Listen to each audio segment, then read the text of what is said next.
In 1984, Tellurium released a graphic adventure game based on Congo called Amazon for the PC, Commodore 64, Atari ST, MSX and Apple II. Michael Crichton was a computer hobbyist who taught himself the programming language BASIC.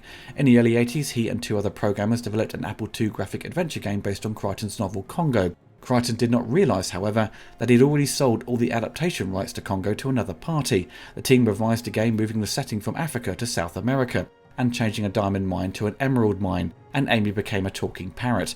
Because the game was mostly complete, Tellurium was able to port it to the Commodore 64 before Amazon's release. The game sold over 100,000 copies, with the majority being sold on the C64. Come 1995, video games based on movies were very common, and one was being developed by Viacom New Media. It spent 14 months in development. 9 months into programming, the game was scrapped and they were forced to restart due to comments from Viacom, and the final 5 months the developers were exhausted and lost enthusiasm for the project. The game was intended for the Super Nintendo and Sega Mega Drive, but was later cancelled due to not being good enough for a release, and the film hadn't really taken the world by storm, but the unfinished game did get leaked online years later. The game is split into 5 different types of gameplay: river rafting, shooting range, Amy going down a mudslide, Karen escaping from the cave very similar to the minecart level in Donkey Kong Country, and then the final level escaping from Zinj. If it was fully finished and released, I'm guessing it would have been heavily panned by the gaming press and being seen as another poor licensed video game.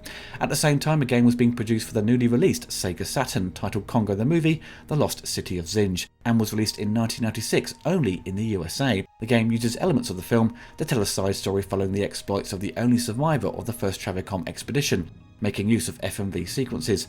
The game is a first-person shooter that is very basic, clunky and overall pretty ugly to look at. Electronic Gaming Monthly said that the enemies look too cartoonish and that the game as a whole contributes nothing really new to the Doom genre. GamePro likewise deemed the game a dull Doom clone, and also criticised a number of annoyances such as the poison which reverses the directionals, the inability to hear enemies approaching, and the lack of depth in the graphics.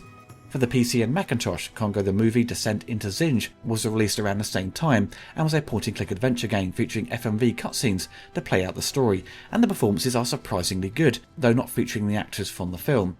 It certainly looks the most impressive out of the games released, but some gamers did point out the frustrating action elements and overly obscure puzzle solutions, and you can't examine any object in your inventory, resulting in a lot of trial and error.